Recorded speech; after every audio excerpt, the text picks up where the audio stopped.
일본의 유명한 신학자인 우찌무라 간조, 누구나 한번 좀 들어봤겠는데요. 우찌무라 간조 선생님에게 공부를 하던 한 대학생이 심각한 표정으로 이제 그 선생님께 질문을 하는 거예요. 선생님, 저는 성경에 나오는 기적 이야기들을 믿을 수가 없습니다. 예수님이 무리를 걸으시고 빵 5개로 수천 명의 사람을 배불리신 것, 또 죽은 사람을 살렸다는 기적은 제 머리로는 도저히 이해할 수 없습니다. 이런 황당하고 이해할 수 없는 기적 이야기를 그걸 제외하고 성경을 공부하면은 안 되겠습니까? 라고 이 대학생이 우찌무라 간조 선생님에게 이렇게 질문을 한 거예요. 그러자 우찌무라 선생님은 이렇게 그 학생에게 대답을 했습니다. 여보게, 성경에서 인간의 이성으로 받아들이기 어려운 이야기들을 다 빼버리고 성경을 공부한다면 남는 건 성경 표지밖에 없다네. 이런 말을 해주신 거예요. 그리고 우리가 잘 아는 상대성 이론을 주창한 아인슈타인, 과학자죠. 아인슈타인은 이렇게 말했습니다. 인생에는 두 종류의 삶이 있다. 하나는 기적 같은 것은 없다고 믿는 삶이다. 다른 하나는 모든 것이 기적이라고 믿는 삶이다. 그런데 내가 생각하는 인생은 후자의 삶이다. 모든 것이 기적이라고 믿는 삶이다. 과학자들은 기적을 잘 믿지 않잖아요. 이 우찌무라 간조 선생님과 또 아인슈타인이 하는 이 두 사람의 말에 여러분 어떤 반응입니까? 저는 고개가 절로 끄덕여집니다. 창세기로 시작되는 태초에 하나님이 계십니다. 하나님의 말씀으로 이 세상을 창조할 때 성경책을 읽을 때 창세기 1장을 통과하느냐 못하느냐에 따라서 그 사람이 하나님을 믿을 수 있는가 없는가가 결정됩니다. 그렇죠? 요한계시록 마지막 22장을 통해서 마라나타, 아멘 주 예수여 어서 오시옵소서, 재림하시는 예수님에 대한 소망이 생기느냐 생기지 않느냐에 따라서 예수님을 믿을 수 있는가 없는가가 결정됩니다. 이처럼 창세기로부터 요한계시록에 이르기까지 하나님의 사랑 이야기는 도저히 인간의 이성으로는 제대로 이해할 수 없는 이야기로 가득 찬 것이죠. 자, 그런 가운데 요한복음에서는 7개의 기적 이야기가 나오죠. 마지막 22장에 가서 153마리의 물고기 잡는 것은 이제 기적 이야기로 치지 않고 예수님 공생의 기간에 했던 것, 공생에 돌아가시고 부활하신 이후의 사건이 아니라 살아계실 때 기적 사건을 요한복음에서 7가지만 이제 이야기를 하고 있는 거죠. 그래서 여러분 그 하얀색 모나미 볼펜 아시죠? 유명한 그 뭐라고 써 있습니까? 153은 그냥 아무나 153이 아니죠. 바로 그 물고기 153마리. 모나미가 기적같이 살아난 이후에는 그 사장님의 믿음의 표현 153마리가 거기 딱 기록되어 있는 거예요. 모나미 볼펜의 153은 그냥 아무 의미 없는 숫자가 아니에요. 믿음의 표현이에요. 우리가 요한복음을 지금 살펴보고 있는데요. 기적 이야기 살펴보고 있죠. 공간복음, 그러니까 마태, 마가, 누가에서는 예수님의 기적이라든지 능력을 얘기할 때 듀나미스에서 다이너마이트가 나오죠. 능력. 사도행전에서 오직 성령이 너희에 계시면 하시면 너희가 뭘 받고? 권능을 받고. 이때 듀나미스, 다이너마이트. 이렇게 이제 얘기를 해요. 그렇지만 요한복음에서는 듀나미스라는 단어를 쓰지 않습니다. 능력, 기적이라는 단어를 쓰지 않아요. 그 대신 표적, 세메이온. 이 세메이온 단어는 기억하지 않아도 되지만 표적이라는 단어를 씁니다. 완전히 공간 마테마가 누가와 쓰는 표현과 다른 표현을 쓰고 있어요. 그러면 요한이 이렇게 사용하는 데에는 다른 의도가 있다는 말씀이죠. 그러니까 요한이 이렇게 세메이온, 표적이라는 단어를 쓰는 이유는 예수님의 기적 사건 그 자체보다 그 기적을 통해서 전달하고자 하는 핵심 메시지가 있다. 그 핵심 메시지에 집중해야 된다라는 의미로 세메이온, 표적이라는 단어를 쓴 거예요. 그래서 우리는 요한이 전해주는 표적의 의미를 잘 묵상해야 됩니다. 왜냐하면 그 의미를 예수님께서 자주자주 이야기하기 때문이죠. 오늘같이 6장에 보면은 1절에서 15절까지 그 사건이 기록되어 있고 잠시 무리를 걷는 기적이 표현되어 있고 22절부터인가 23절부터 끝까지는 뭐예요? 자기가 생명의 떡에 대해서 긴 설교를 하십니다. 그 의미를 쭉 길게 얘기하시는 거죠. 사건을 대부분 또 11장에 가면은 죽은 나사로를 살리시고 또 뭐라 얘기하죠? 그 자기가 부활이라는 그 의미를 쭉 설명하죠. 그러니까 그런 기적 뒤에 나와 있는, 그리고 또 맹인의 눈을 뜨게 한 그 사건 이외에도 예수님께서 그 의미가 무엇인지를 길게 이야기하죠. 그렇기 때문에 요한이 전해주는 표적의 의미를 우리는 성경을 읽을 때 잘 묵상을 해야 된다는 거죠. 오늘 우리가 읽은 사건은 우리가 흔히 오병이어라고 그러죠. 오병이어. 떡병자라고 그러죠. 떡병. 지금 뭐 병자를 잘 안 쓰는데 오병이어.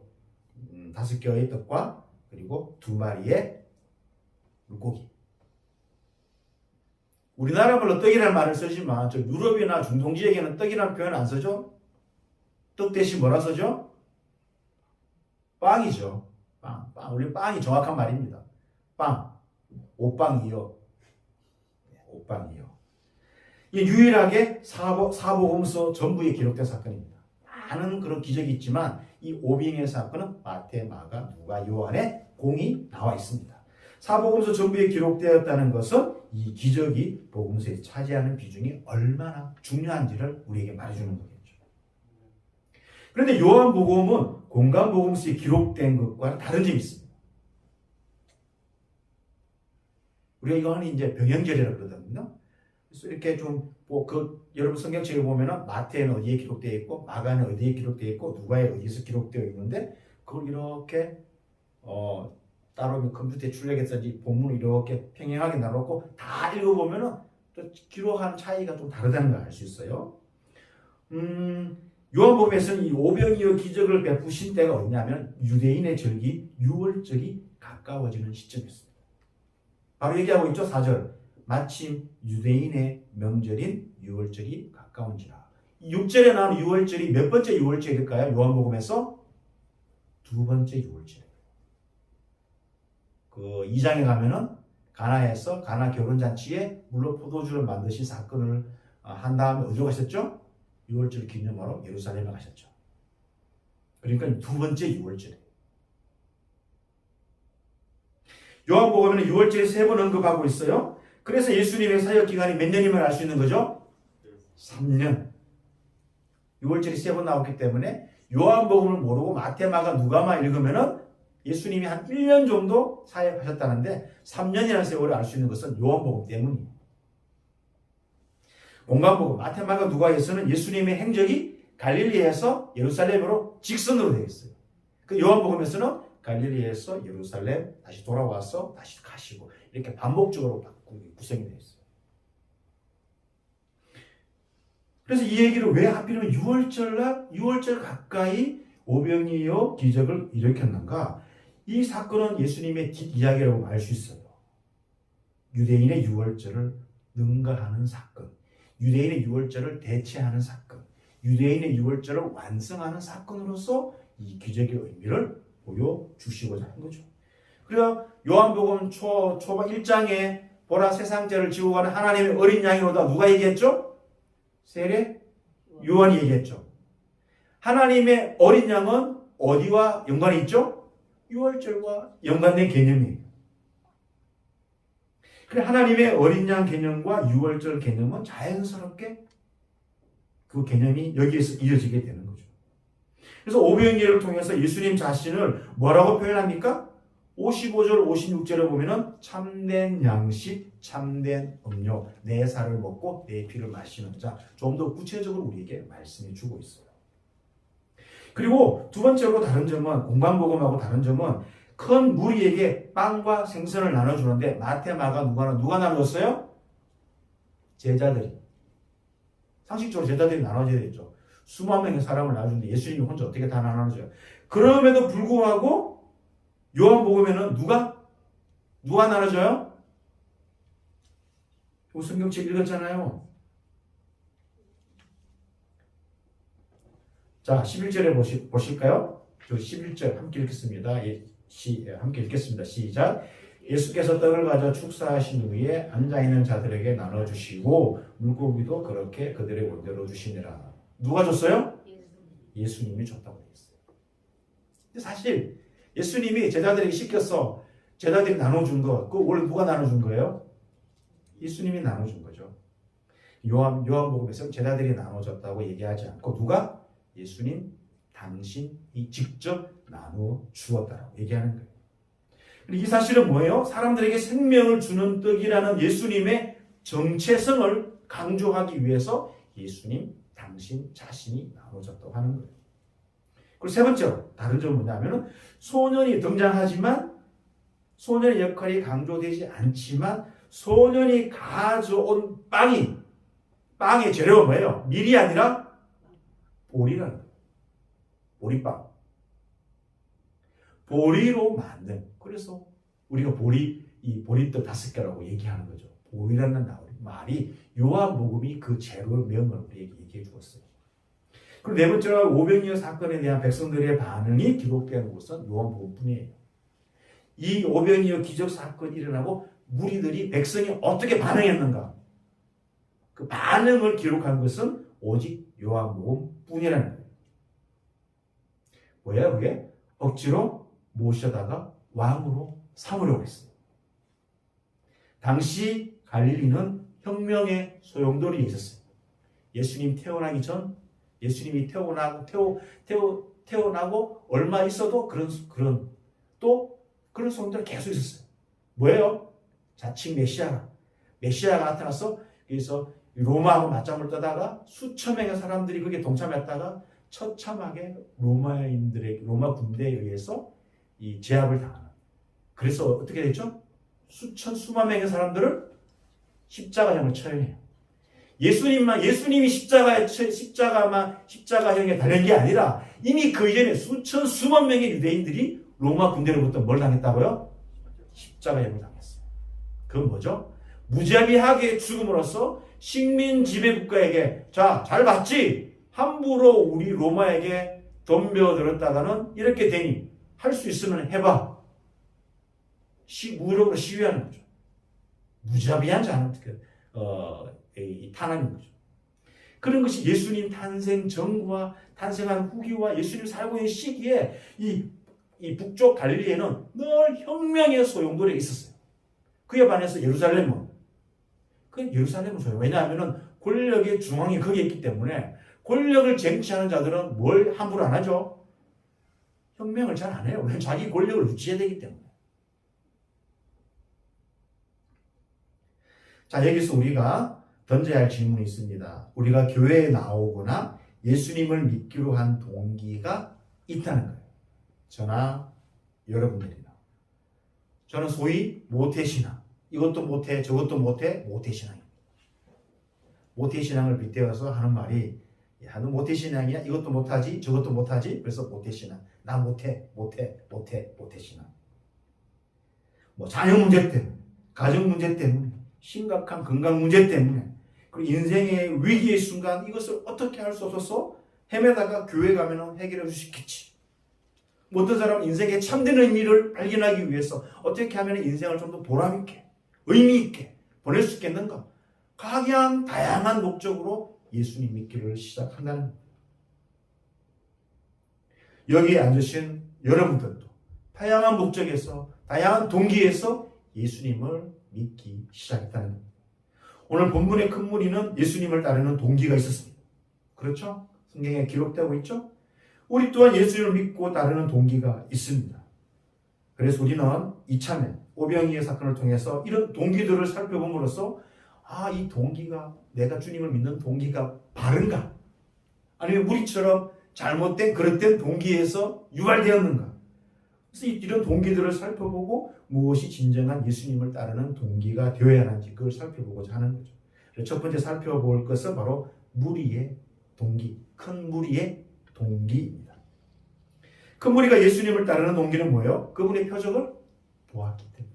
예루살렘에 갔는데 예루살렘에서 병자 고치는 걸 보았어요. 누가? 갈릴리 사람들이 같이 예루살렘에 갔는데 예수님이 예루살렘에서 많은 병자를 고치는 걸 눈으로 직접 보았기 때문에 그래서 다시 돌아와서 갈릴리 사람들에게 소문에 그래서 예수님을 따르게 되었다는 거죠.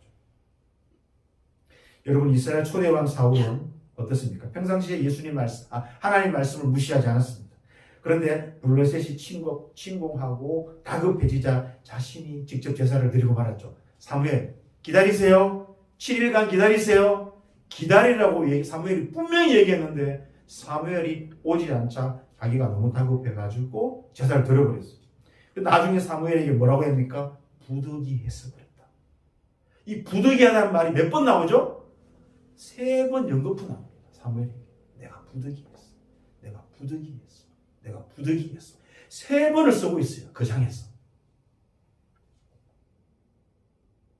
결국 부득이하여 3번 외치다가 어떻게 되었죠? 하나님께 버림받았다는 거예요. 사울의 동기는 결국 뭐예요? 자기 중심적 부득이함. 신앙에 있어서 이 부득이함을 내세우는 것이 얼마나 위험천만한 행동인 줄을 아셔야 됩니다. 하나님 앞에 부득이함은 변명이죠. 하나님 앞에 변명거리를 내세우는 게 아니라 솔직한 것. 하나님, 제 잘못했습니다. 오늘 기독교 안에 가장 안타까운 게 뭐예요? 제가 잘못했습니다. 그게 목사이든 장로이든 교회 중직자이든 성도이든 누구이든지 간에 뭐가 안 나와요? 제 잘못입니다. 제가 잘못했어요. 이 말이 안 나와요. 이게 지금 한국 기독교가 직면한 가장 큰 문제입니다. 그래서 하나님은 사무엘을 통해서 외모가 아니라 중심을 보신다. 중심은 뭐예요?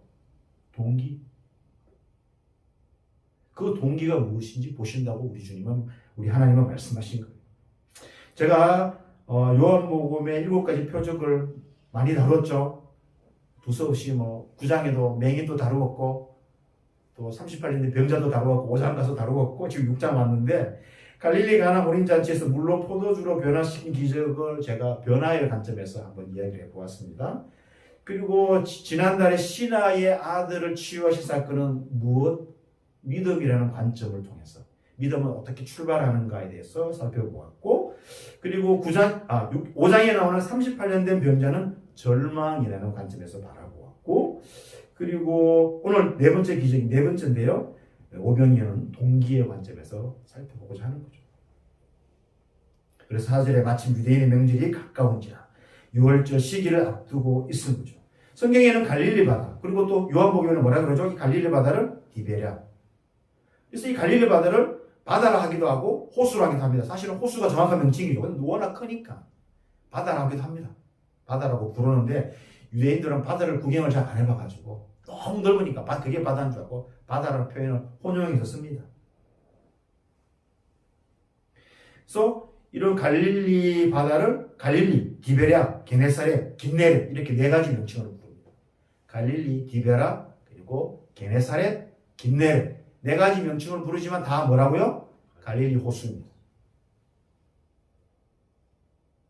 그런데 큰 무리가 따랐습니다. 왜 따랐죠? 그들이 예수님이 병자들을 고치시는 표적을 보았기 때문이라고 말씀을 하고 있습니다.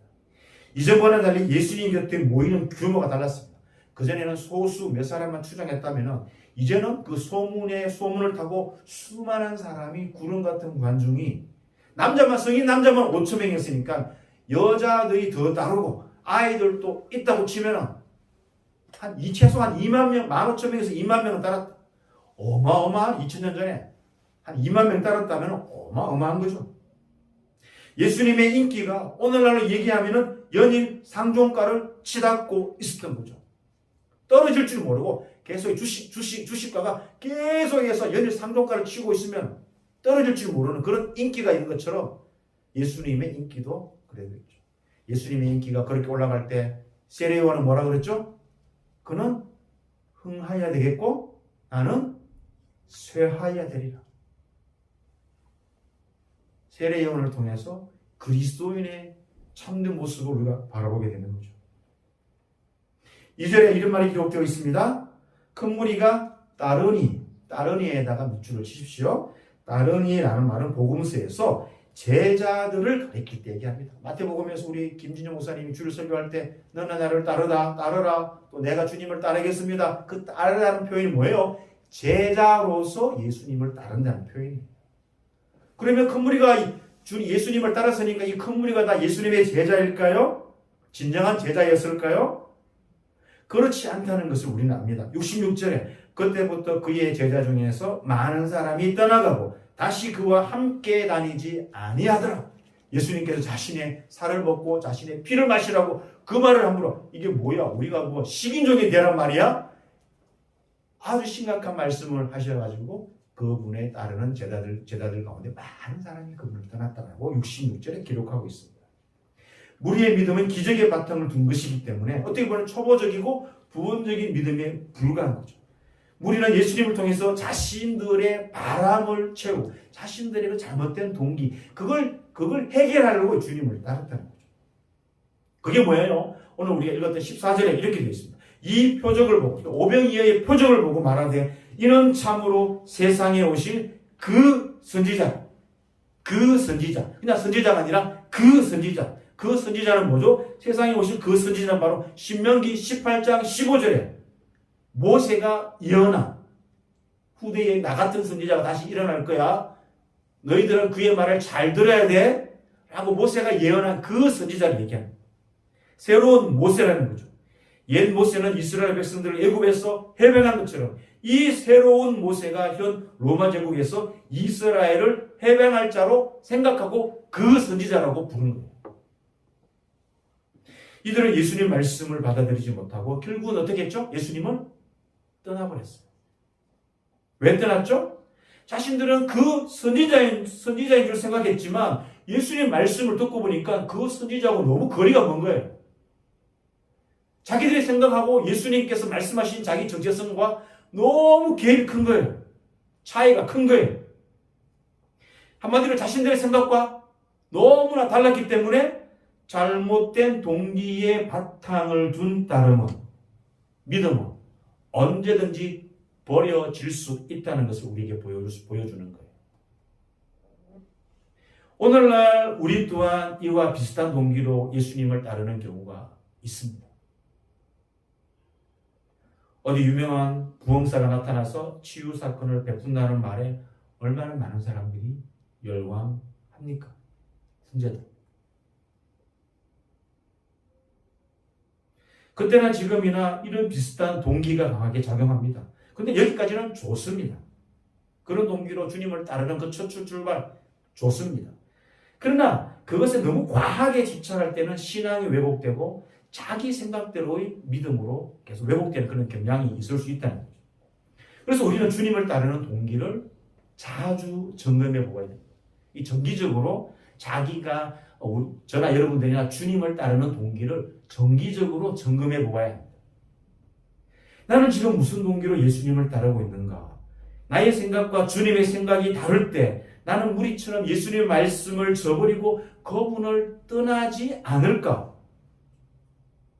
아니면 베드로 말씀처럼 생명의 말씀이 여기 있는데 제가 어디로 떠나겠습니까? 이런 말을 할 수 있는가? 이런 동기를 점검하기 위해서 우리는 개인적인 묵상이 필요합니다. 개인적으로 묵상집 있죠? 생명의 말씀 묵상집 매일매일 지속적인 개인 묵상 그리고 합심기도나 개인 기도가 필요합니다. 그리고 지속적인 공동체의 예배가 필요합니다. 공동체가 드리는 예배 속에 하나님의 강력한 임재와 하나님의 뜻이 드러나기 때문에 그 속에서 우리는 공동체의 예배를 사모해야 되는 거죠. 그리고 소그룹 모임을 통해서 그리고 여러분 각자 삶의 상황 속에서 일어난 여러 가지 사건들을 통해서 저와 여러분들의 자신의 동기를 점검할 수 있어야 합니다. 그래서 우리 자신의 동기를 정기적으로 점검해 보아야 사무엘서에 나오는 여호와의 궤를 담은 수레를 이끄는 암소처럼 좌우로 치우치지 않고 베스메스라에서 곧장 향했던 그 암소 아시죠? 여호와의 언약궤를 맨 그 암소처럼 좌우로 치우치지 않고 곧바로 가게 된 게 뭐예요? 한낱 미물인 동물도 좌우를 벗어나지 않고 곧장 목적지를 향해 가는데, 하나님의 백성인 우리는 자주 우리의 동기를 점검해 보아야 좌우로 치우치지 않고 곧장 주 예수 그리스도의 길로 우리가 따라갈 수 있게 된다는 겁니다. 본문의 큰 무리는 예수님을 따르는 동기가 있었죠. 우리 또한 예수를 믿고 따르는 동기가 있습니다. 이러한 동기들을 살펴봄으로써 무엇이 진정한 예수님을 따르는 동기가 되어야 되는지, 그 두 번째는 예수님의 동기입니다. 큰 무리가 예수님을 따르는 동기와 상관없이 예수님은 자신이 해야 할 일을 하셨습니다. 예수님의 동기는 뭐예요? 사람들의 동기에 따라 맞추는 게 아니라 자기가 해야 할 일에 그 동기가 있었다는 거죠. 예수님의 동기는 타인의 이목에 집중하는 것이 아니었습니다. 사람들이 나를 이렇게 바래? 사람들의 동기가 이래? 그러면 내 그 동기에 따라서 내가 행동해 주지. 이런 게 아니었다는 거죠. 그분은 사람을 의지하지 않으셨다고 말씀하시죠? 그분은 자신이 해야 할 일을 하고 그 길을 향해서 곧장 가시는 분이었어요. 타협을 하지 않았죠. 나의 동기와 너의 동기? 그러면 한번 우리 서로 타협해서 절반 서로 비슷하게 타협을 해서 한번 새로운 동기를 만들어 볼까? 그것도 아니었어요.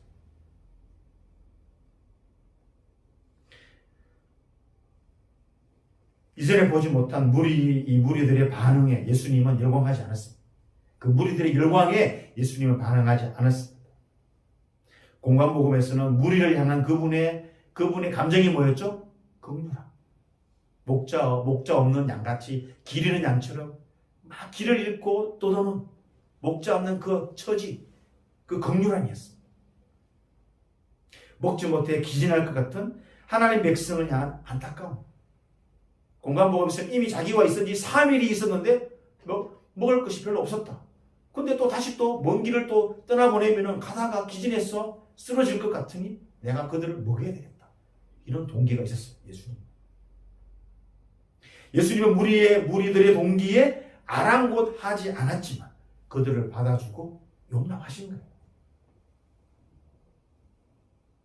만약 오늘날 이만한 무리가 저나 여러분들에게 열광한다면 저와 여러분들이 보일 반응은 그래, 2년 후에 국회 진출하는 거야. 이 정도 되지 않겠습니까? 수만 명의 사람들이 여러분들에게 열광하고 환호한다면 그래, 이 열기를 몰아서 2년 후에 국회로 진출해 보는 거야. 정치와 종교에서 두드러지는 반응이죠. 자기에게 몰려든 사람들을 이용해서 자기의 목적을 이루려고 하는 것. 여러분, 공관복음에서 이 오병이의 사건이 벌어진 곳이 들로 표현하고 있습니다. 그런데 요한복음에서는 뭐로 표현하고 있죠? 산. 산이 주는 의미가 뭐냐 하면은 출애굽은 유월절과 신의 산과 연관이 있습니다. 산 위에서 하나님이 임재하시고 하나님의 구원이 선포가 되고 말씀이 선포되고 산 위에서 뭐가 내려진 거죠? 만나가 내려졌어요. 요한복음에서 예수님은 이 산에서 모세의 만나보다 더 위대한 생명의 빵, 생명의 떡을 준비하시는 예수님의 모습을 묘사하고자 산이라고 표현했어요. 예수님은 자신이 유월절과 신의 산을 대체하고 완성해주는 생명의 구원을 주는 생명의 떡을 제공하고자 하는 동기로 오병이어 사건을 일으킨 거예요. 이러한 동기로 오병이어로 생명의 떡의 표적을 보여준 것이죠. 그래서 요한이 제자들이 아니라 예수님 자신이 직접 떡을 나누어 주셨다고. 제자들이 나누어 주건 예수님이 나누어 주건 사실은 동일한 거예요. 그 시작은 예수님이기 때문에. 근데 여기서 우리가 중요하게 살펴보아야 할 것이 뭐냐 하면은 공관복음서에서는 예수님이 이 떡을 가지고 하늘을 우러러 축사하시고 이렇게 되어 있어요.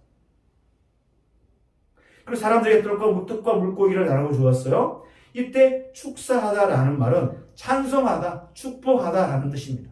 찬송하다, 축복하다라는 말입니다. 그런데 요한복음에서는 또 동일하게 축사하신 후에 공관복음과 똑같은 단어를 썼는데 개정기에게는 같은 말로 되어 있지만 서로 다른 단어예요.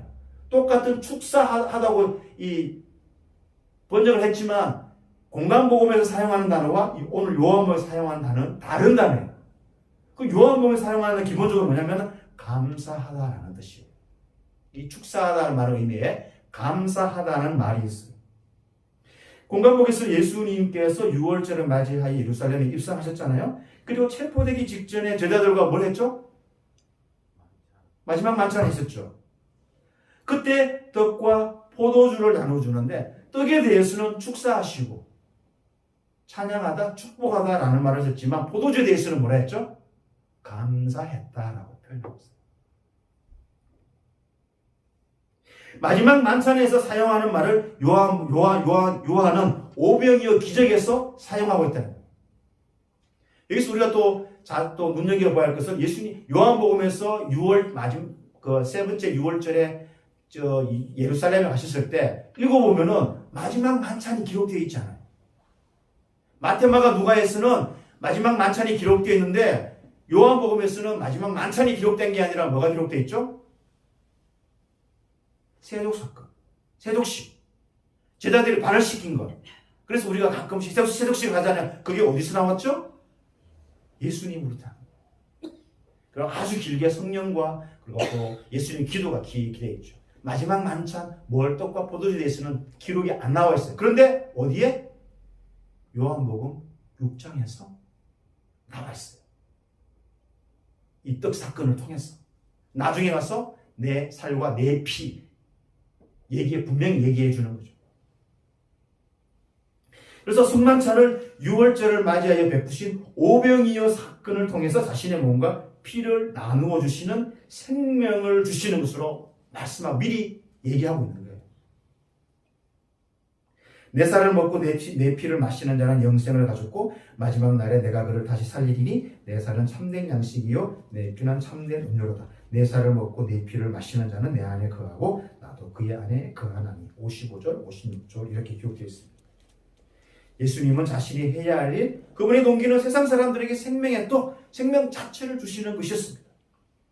그래서 제자들에게 자신의 몸인 떡을 버리지 않고 모으라고 한 거예요. 이 떡을 자신의 몸으로 이야기했으면 그 몸이 그냥 아무데나 버리게 해서 되겠어요? 되지 않으니까 제자들에게 그 남은 떡을 모으라고 한 거예요. 12바구니에 가득 찼다고 했잖아요. 그러면 우리는 어떻게 해야 되겠습니까? 35절 나는 생명의 떡이니 내게 오는 자는 결코 줄이지 아니할 터요 나를 믿는 자는 영원히 목마르지 아니하리니. 우리의 생명의 근원이신 예수님께 날마다 나아가고 그분을 끊임없이 믿어야 하는 것이죠. 그래야 내가 예수님의 생명 안에 있다는 것을 확신할 수 있는 거예요. 내가 예수님의 생명 안에 있다는 것을 어떻게 확신할 수 있어요? 있죠? 나는 예수님께 날마다 나아가고 있는가? 나는 예수님을 진정으로 믿고 있는가? 여기에서 예스, 아멘으로 대답하면 내가 뭐인 거죠? 내가 지금 예수님의 생명 안에 거하고 있다는 것을 확신하게 되는 거예요. 자, 세 번째 살펴볼 것은 그런데 이렇게 이 두 동기가 무리의 동기와 예수님의 동기가 충돌할 때 예수님은 어떻게 하셨는가? 큰 무리가 예수님을 따르는 동기가 변하지 않자 예수님이 하신 행동이 뭐죠? 그들을 떠나셨어요. 예수님은 그들을 떠나셨어요. 요한복음에서 큰 무리는 오병이어 사건을 표적으로 보기는 했습니다. 그래서 그 결과 예수님을 세상에 오실 그 선지자로 간주하고 억지로 강제로 왕으로 삼으려고 한 거죠. 왜냐하면 갈릴리에서는 혁명의 그림자가 늘 드리워져 있었기 때문에. 이들이 오병이어 사건을 표적으로 이해한 것은 어떤 의미에서는 조금이나 이해한 것은 다행이죠. 그렇지만 이 사람들이 오병이어의 표적을 영적인 차원에서 이해하지 않고 단순히 육신적인 차원의 필요를 채워주는 그런 이해가 있었기 때문에 오해하게 된 거예요. 그래서 예수님을 강제로 왕으로 삼으려 한 것도 바로 이런 이유였어요. 만약 예수님의 관점에서 오병이어의 표적을 바로 이해했다면 이 사건으로 예수님의 정체를 바로 이해하고 예수님을 온전히 믿게 되었을 것이죠. 오병이어 사건 때문에 예수님을 간절히 찾게 되었음에도 불구하고 어떤 의미에서는 예수님께서 의도하신 표적 때문이 아니라 그들이 추구했던 육신적이고 세상적인 욕구를 충족하려는 그런 따름 때문에 오해하게 되었다는 것이죠. 그래서 이런 무리들의 표적 이해는 예수님의 본질을 파악하는 데 있어서 한계가 있다는 것을 보여주는 것이죠. 무리들은 표적은 보기는 했지만 여전히 자신들의 기존 관점, 기존의 동기를 강하게 붙잡고 그것으로 예수님을 이해하고자 했기 때문에 예수님이 전하고자 하는 그 본질적인 것을 이해하지 못하는 거예요. 그러니까 서로 충돌하는 거죠. 여기서 우리는 우리의 동기에서 출발했어. 처음에는 우리의 동기에서 출발하더라도 우리가 점점 예수님의 동기를 이해하고 그 예수님의 바라는 동기대로 우리가 변화되어야 할 존재가 누구라고요? 우리라는 것이죠.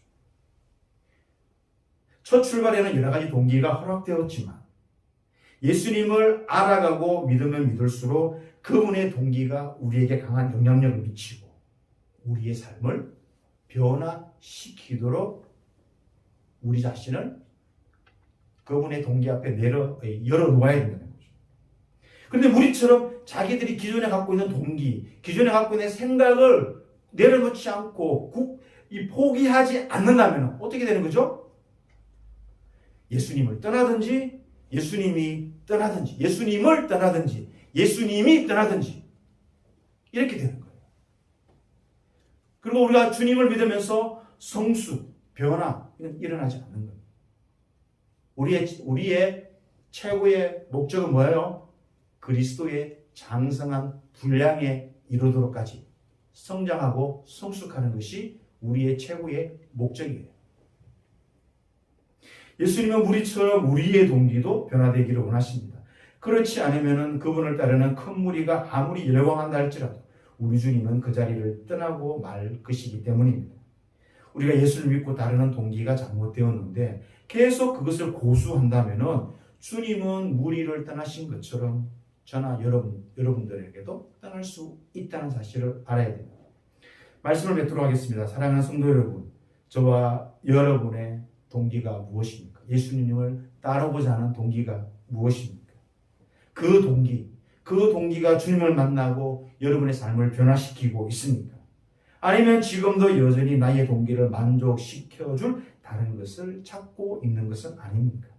여전히 그 동기가 우리를 붙잡고 있습니까? 만약에 우리가 가진 그 동기가 주님을 기쁘시게 하지 못한다면 주님은 우리를 떠나실지 모른다는 사실을 알아야 합니다.